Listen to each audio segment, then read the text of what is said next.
Je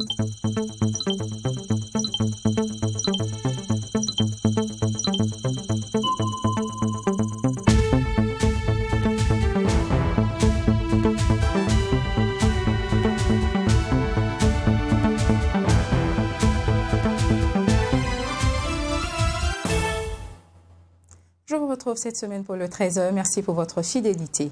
Au sommaire de cette édition, plus d'une vingtaine d'agents des médias publics réaffectés dans des communes rurales. Le Synatic dénonce des réaffectations injustifiées. Malgré l'arrêt ce lundi de la grève des chauffeurs routiers, les pénuries d'essence sont toujours présentes dans les stations. Éducation, situation d'urgence dans les régions à défi sécuritaire.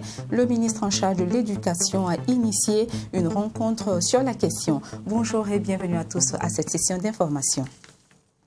Le syndicat autonome des travailleurs de l'information et de la culture a animé une conférence de presse ce lundi 19 octobre. Dénoncer la crise au sein des médias publics a été leur point de bataille.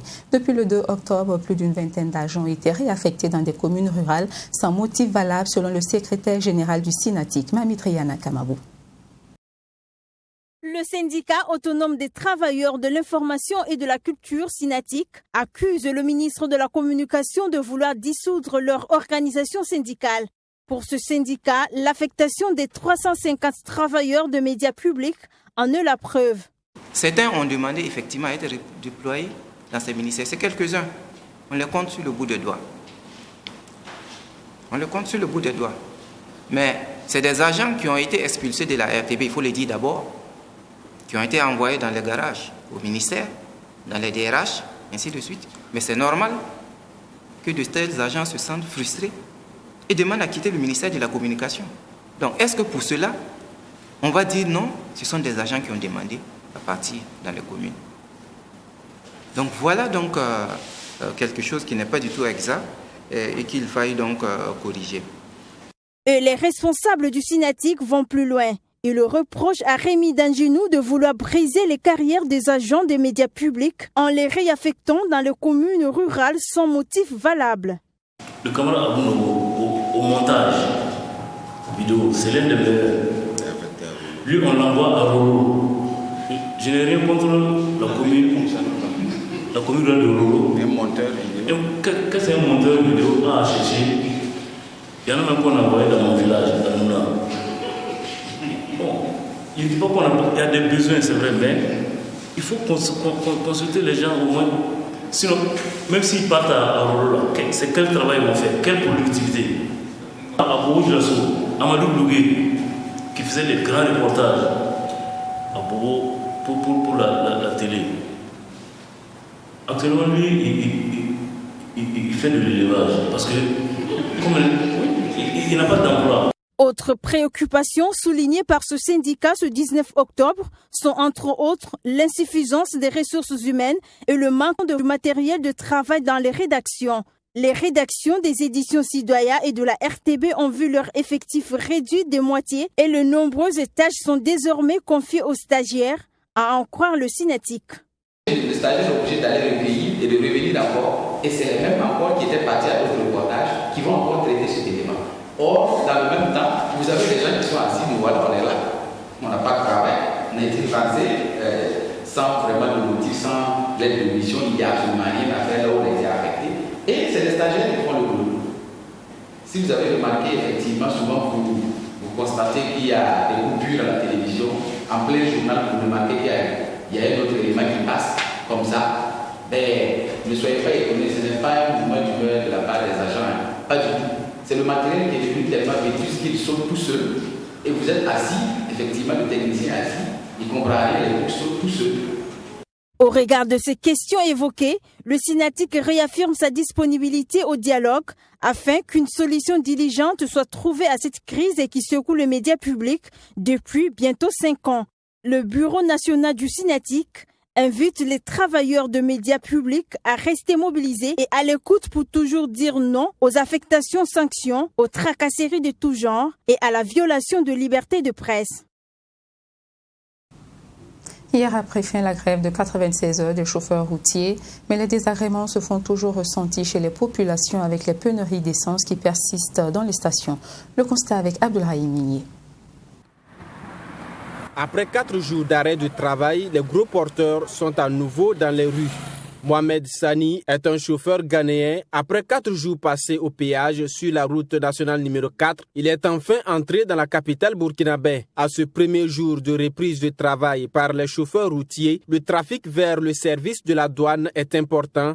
Conséquence, la cour du service devient exiguë pour accueillir ces gros porteurs qui sont obligés ainsi de faire la queue. Et Mohamed Sani attend impatiemment son tour. Il a perdu beaucoup de temps, mais il ne s'en plaint pas.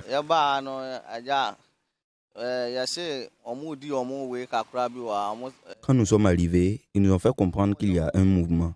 Les chauffeurs ne sont pas contents. Nous avons perdu beaucoup de temps ici, mais je pense que c'est pour le bien des chauffeurs. Il y a beaucoup de tracasseries sur la route. Sans les chauffeurs, le pays ne peut pas fonctionner. Il faut qu'on règle le problème des chauffeurs. Ce matin, le travail a repris. Il y a déjà beaucoup de camions à l'intérieur. Donc d'ici à 13h, je pense que ça sera mon tour d'entrer dans le service de la douane.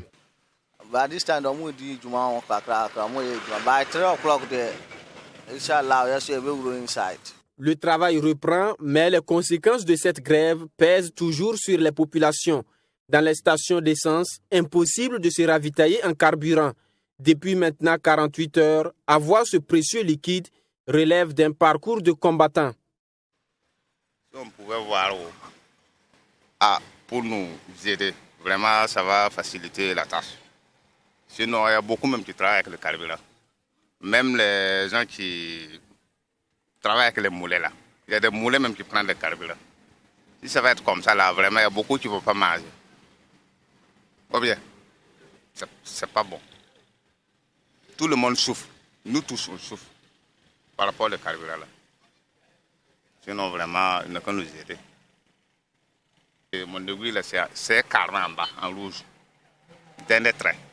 Notons que la grève des chauffeurs routiers a débuté le 14 octobre dernier suite au mot d'ordre de la fêtière unique des transporteurs routiers du Burkina qui dénonce une mauvaise gestion du fret par le gouvernement. 6 régions du Burkina Faso connaissent des défis sécuritaires, donc des fermetures de salles de classe.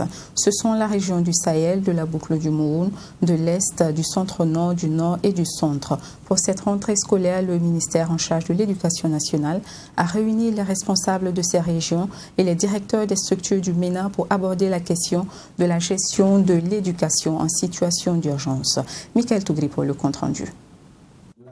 L'objectif de cette rencontre avec les acteurs du système éducatif dans les zones à fort défi sécuritaire est de définir une bonne approche pour une rentrée scolaire 2020-2021 réussie. 6 régions du Burkina Faso subissent les conséquences de l'insécurité sur le plan de l'éducation, destruction d'infrastructures, déplacement d'élèves et parfois assassinat des enseignants.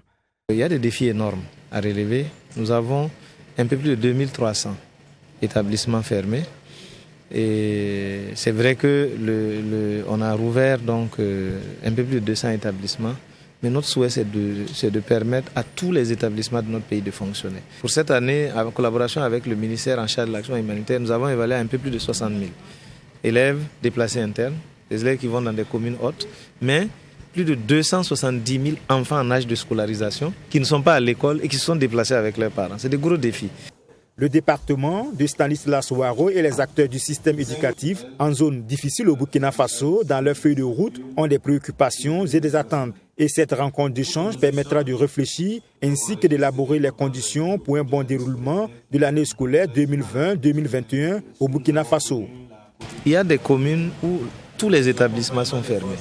Qu'est-ce qu'il faut faire? Il faut échanger. Et pour nous, pour le gouvernement, au-delà donc de la campagne électorale qui vient, nous sommes toujours en place pour réfléchir sur les préoccupations réelles de nos populations. Mais à côté de cela, il y a les réalités qui sont là, il ne faut pas les oublier. Et donc nous attendons beaucoup de cette rencontre. Nous avons déjà déblayé le terrain les 23 et 24 janvier pour l'année scolaire écoulée. Donc nous allons ressortir cela pour voir ce qui a été mis en œuvre, ce qui n'a pas été fait et les nouvelles innovations qu'il faut apporter afin que nous puissions faire en sorte que nos élèves puissent reprendre. Cette rencontre d'échange sur la gestion de l'éducation en situation d'urgence dans le cadre de la rentrée scolaire 2020-2021 réunit les 6 gouverneurs, les hauts commissaires, les maires et les directeurs des structures déconcentrées du ministère en charge de l'éducation nationale des régions à fort défi sécuritaire. Cotisation pour l'association des parents d'élèves APE. Le ministre en charge de l'éducation affirme qu'on ne doit pas expulser un élève parce qu'il n'a pas payé la cotisation APE. Le paiement de ces frais fait souvent l'objet de vives protestations de la part des élèves. Écoutons le ministre sur cette question en cette rentrée scolaire. Michael Togré. Au niveau du poste primaire et secondaire, il y a des associations de parents d'élèves légalement constituées. Nous avons des COGES aussi. Nous les encourageons à nous accompagner. Nous n'avons jamais dit qu'il ne faut pas payer de cotisation APE. Ce sont des associations légalement reconnues. Ce que nous disons, on ne doit pas chasser un élève de la classe parce qu'il n'a pas payé une cotisation APE. C'est ce qu'on a dit. Ça, c'est clair. Mais nous encourageons, et j'ai sorti une circulaire pour féliciter les APE pour le travail qu'ils font. Vous savez qu'il y a des établissements, sans la cotisation APE, l'établissement aura du mal à fonctionner. Parce que pour le moment, les ressources de l'État ne permettent pas de tout couvrir. Et c'est normal. On est dans une situation sécuritaire inédite où, en 2015, on avait orienté 7% du budget de l'État pour la sécurité. Aujourd'hui, on est à 23%. La masse salariale est passée de 495 milliards à plus de 900 milliards. Donc, on a besoin de ressources. Et tous ceux qui peuvent accompagner. Et donc, ce que je précise, post-primaire et secondaire, là, on n'a jamais dit de ne pas payer de cotisation. On a dit simplement, l'élève qui n'a pas payé ne doit pas être exclu. Maintenant, on encourage effectivement les parents à contribuer.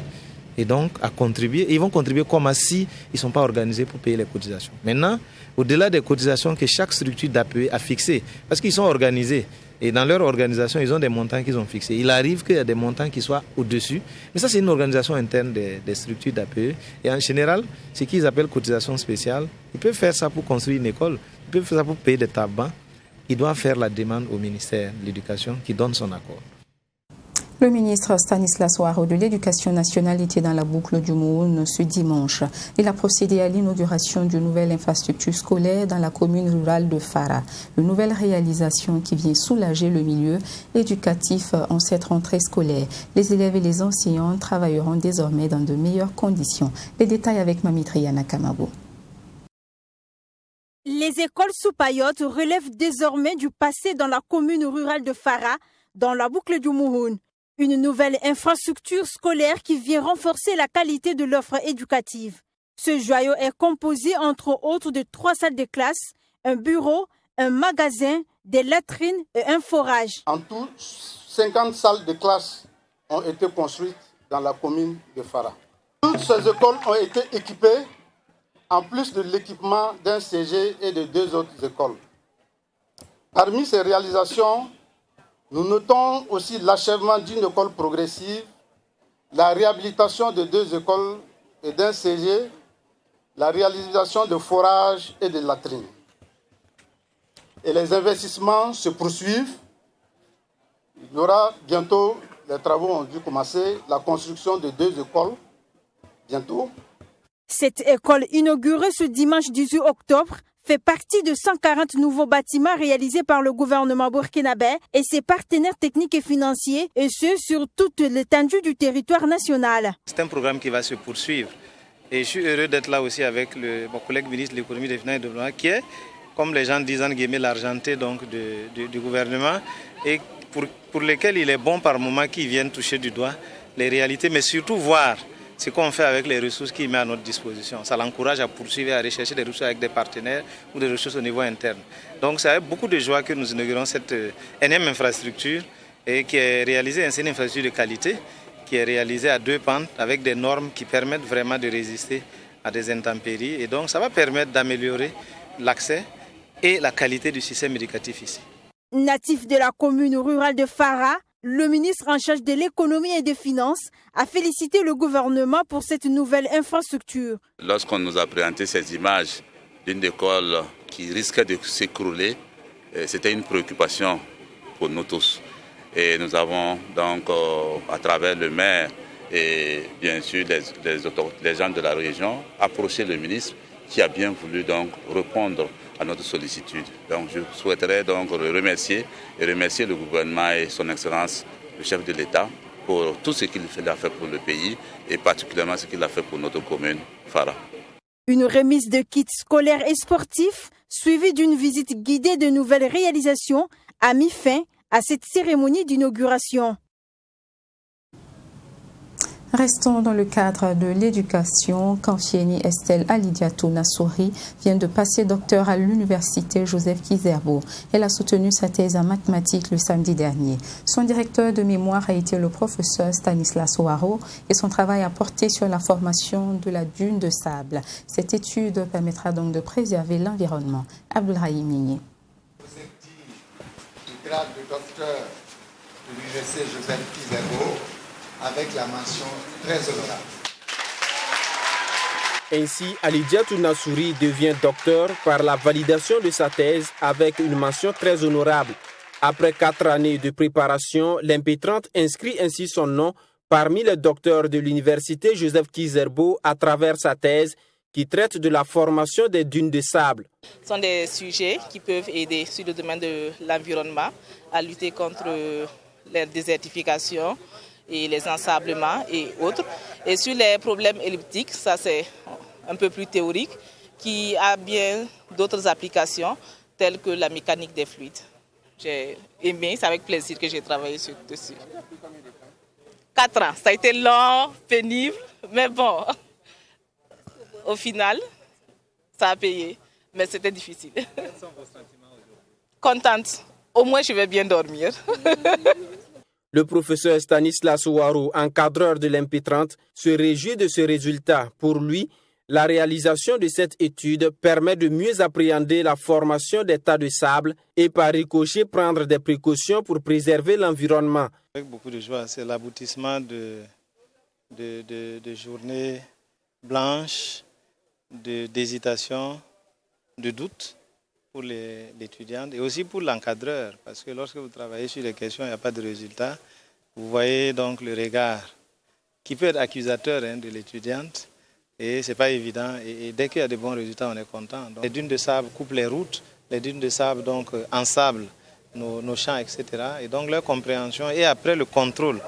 Et pourquoi pas peut-être un jour travailler à dévier les dunes de leur destination. Ça peut aider effectivement à pouvoir protéger notre environnement, à protéger nos cultures. Le thème abordé dans ce document est donc jugé pertinent par le jury et assez fourni en matière de recherche. Dans sa recherche, la désormais docteure fait des simulations numériques pour mieux expliquer les théories utilisées. C'est un travail riche et varié. Et il y a déjà 3 publications, il y a beaucoup d'autres en attente. Et les résultats sont d'importance scientifique, mathématique, à la fois théorique, numérique. Donc, c'est des études théoriques de la simulation numérique. C'est rare que dans les thèses, on ne trouve cette densité de travail. Avec cette soutenance, c'est la communauté scientifique, notamment celle de l'université Joseph Kizerbo, qui s'agrandit. Et le nouveau docteur de cette université a réaffirmé sa volonté de poursuivre la recherche et à ses encadreurs d'encourager cette volonté. Suite de la mission de préparation du Forum régional des personnes vivant avec un handicap prévu pour le 27 octobre. Après la région des Cascades, c'est la région du Nord qui a abrité la rencontre avec la ministre en charge de l'action sociale. C'était ce samedi 10 octobre à Waïguia. De Lyon, ces préoccupations étaient présentées à la ministre par les personnes vivant avec un handicap. Sanata Serré.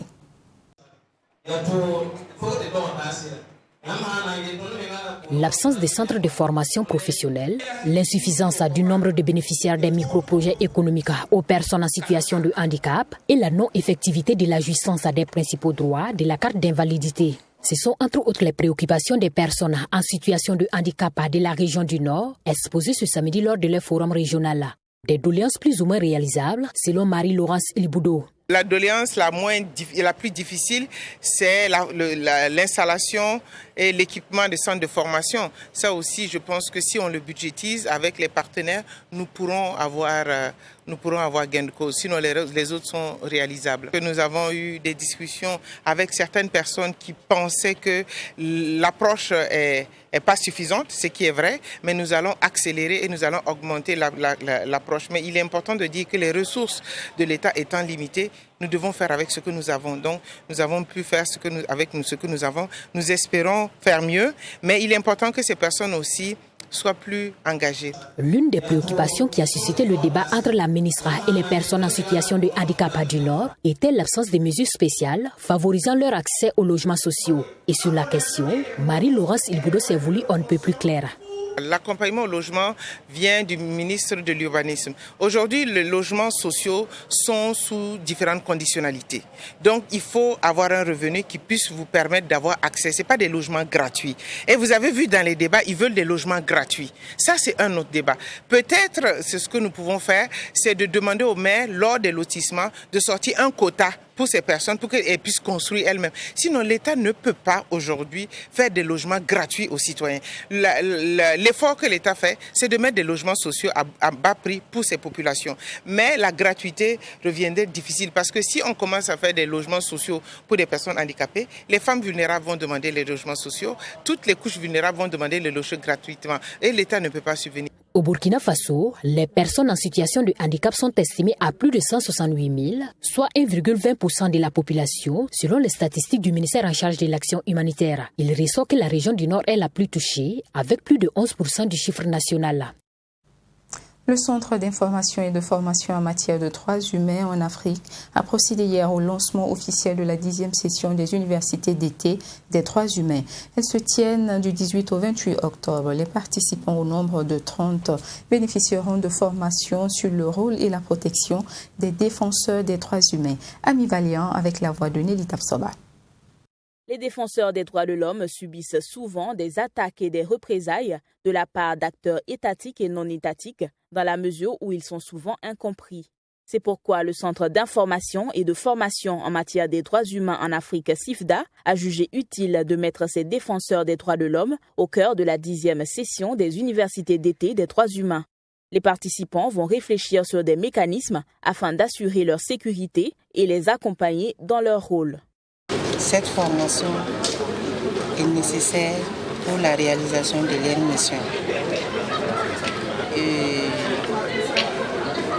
Il faut dire que c'est une formation continue dont ils ont besoin pour relever ces défis parce qu'ils sont de plus en plus menacés dans la défense des droits des autres. Vous voyez que cette session a été organisée au profit des jeunes défenseurs des droits humains de l'espace CEDEAO.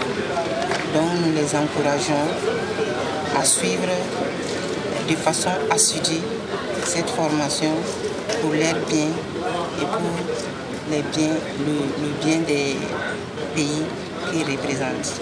La présente session a entre autres pour objectif d'outiller les jeunes défenseurs des droits de l'homme afin qu'ils puissent mener des actions de plaidoyer en vue de leur protection effective. Nous avons organisé ces universités d'été-là sur la thématique rôle et protection des défenseurs des droits humains dans l'optique déjà de sensibiliser ces défenseurs-là sur des mécanismes existants qui peuvent les protéger. Parce qu'il y a beaucoup de mécanismes qui existent, mais ils n'ont pas connaissance.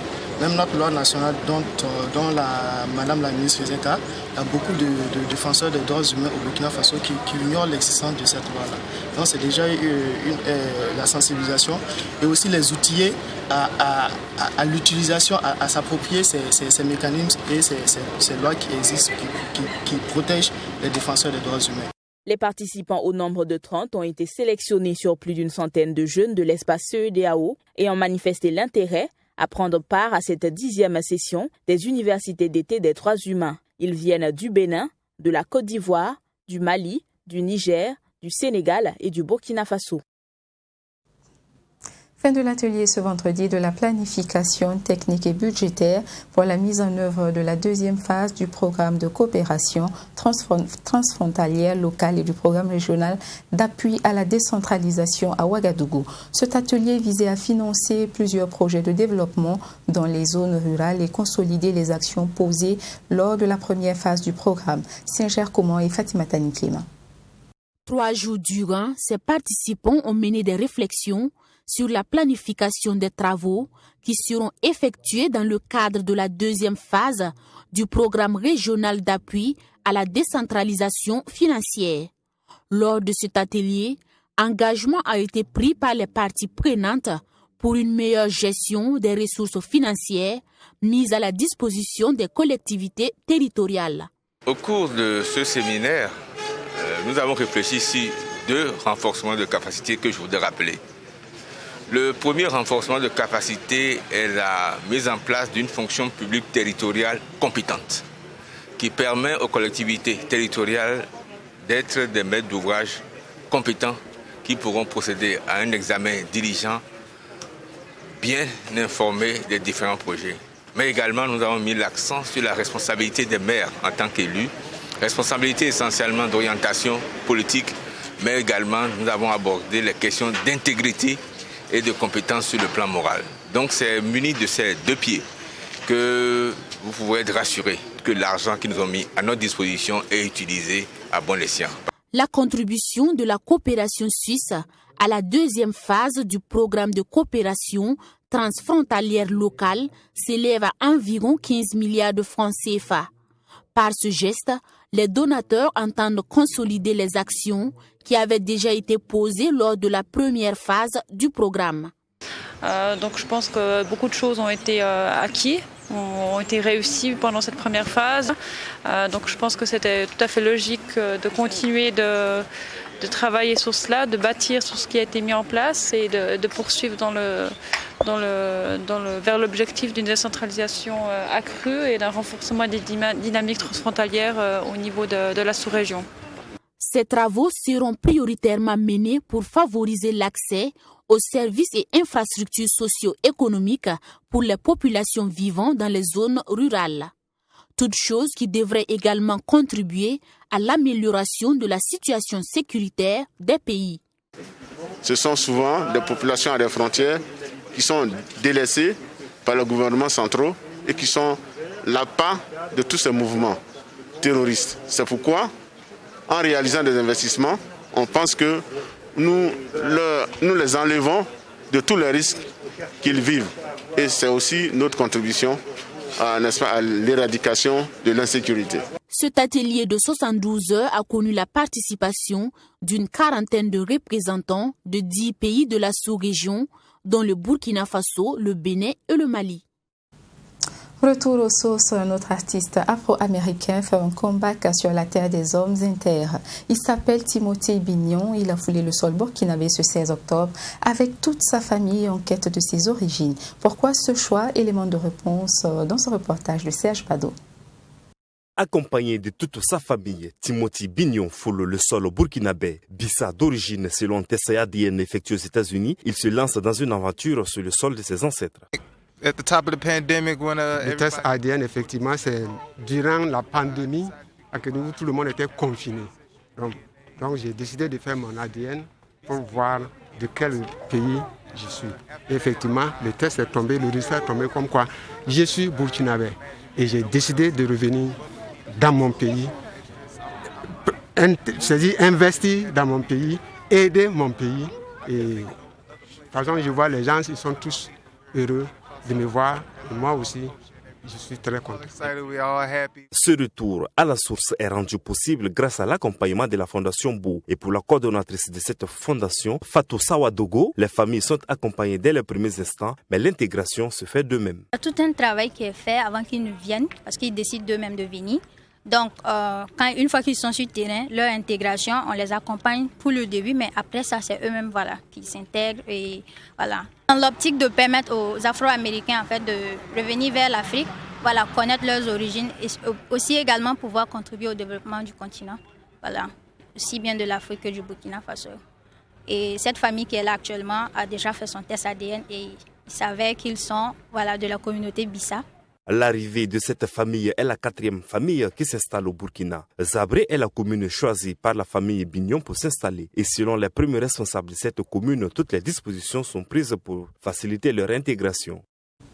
Les jeux de hasard de la Lonabé font de heureux gagnants. Souleymane Ouetraogo peut en témoigner. Il a trouvé la bonne combinaison du 4+1 du 2 octobre dernier qui lui a permis de gagner 38 944 000 francs CFA.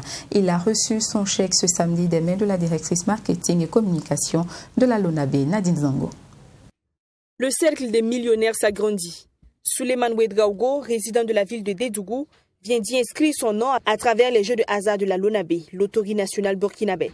Il remporte plus de 38 millions de francs CFA en misant 600 francs seulement au 4+1 du 2 octobre 2020.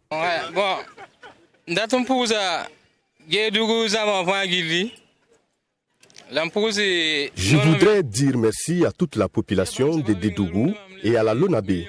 C'est grâce à toutes ces personnes que j'ai réussi à avoir cette somme. J'invite chacun à tenter sa chance.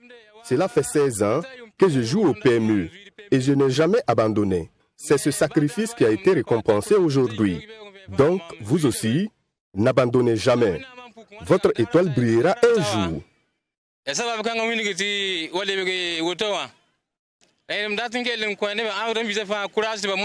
Souleymane Ouedraogo n'est pas à sa première tentative, dit-il. Et c'est sa deuxième fois de passer à la caisse de la Lonabé. Le gagnant avait déjà remporté 1 million de francs CFA il y a 4 ans de cela. Une confiance qu'il a placée à la nationale des jeux du hasard qui se concrétise aujourd'hui selon lui. Il compte investir son gain dans la couture, sa principale source de revenus.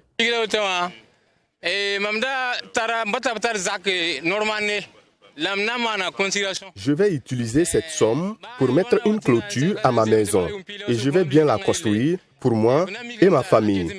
Je vais également investir dans mon atelier de couture. Réellement, la Lonabé peut compter sur moi pour bien gérer cette somme. Même s'ils reviennent dans 10 ans me demander des comptes, ils ne seront pas déçus. La représentante du directeur général de la Lonabé, Thérèse Nabaloum, directrice marketing de la Lonabé, tout en invitant la population à placer sa confiance en la Lonabé, a demandé à l'heureux gagnant du jour de réaliser un plan d'investissement fructueux pour lui et sa famille.